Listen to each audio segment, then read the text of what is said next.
station of his branch line. He had run round Annie and Clarabel after the morning journey and was enjoying a short rest before the run back down the valley. "Did you know that the station master was burgled last night?" he was asking. Thomas's driver shook his head. "You don't say," he exclaimed. "I didn't know he had anything worth stealing." "He's won cups for gardening," exclaimed the fireman. "All taken, and then the scoundrels had the cheek to pinch his car to carry them away in." "Not that new one he's so proud of," said the driver. The guard nodded, and at that moment the signal rose. The driver and fireman climbed into Thomas's cab. The guard blew his whistle, waved his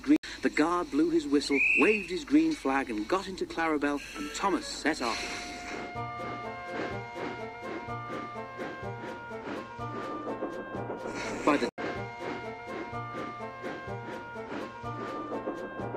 By the time they were through the tunnel, the train was running nicely. Road and railway were beside each other here, with only a stream between them. Thomas remembered his race with Bertie the bus. He'd only won because he could go through the hill, while Bertie had to go over it. A flash of colour on the road ahead caught his eye. He tried to go faster to look more closely.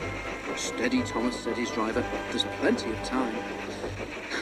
"Can't we get closer to that car?" panted Thomas. "It looks like station masters to me."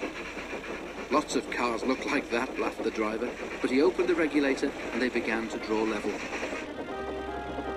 There were two men in the car.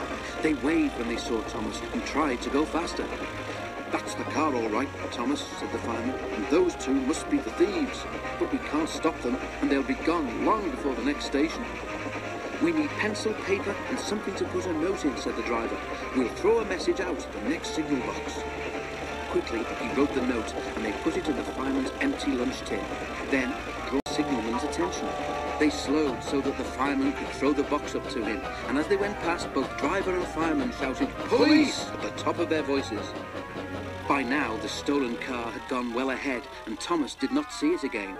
But the signalman telephoned police headquarters at once, and the thieves were stopped at a roadblock about 10 miles further on.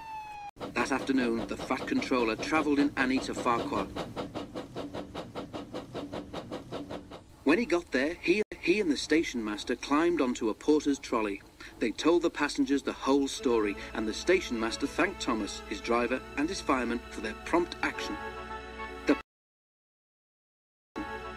The passengers cheered loudly, and they cheered even more when they heard that the station master's gardening cups had all been found, undamaged, in a sack in the boot of the car.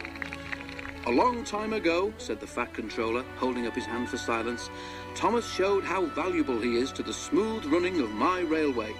I am sure you will all agree that today he has once again proved himself to be a really useful engine."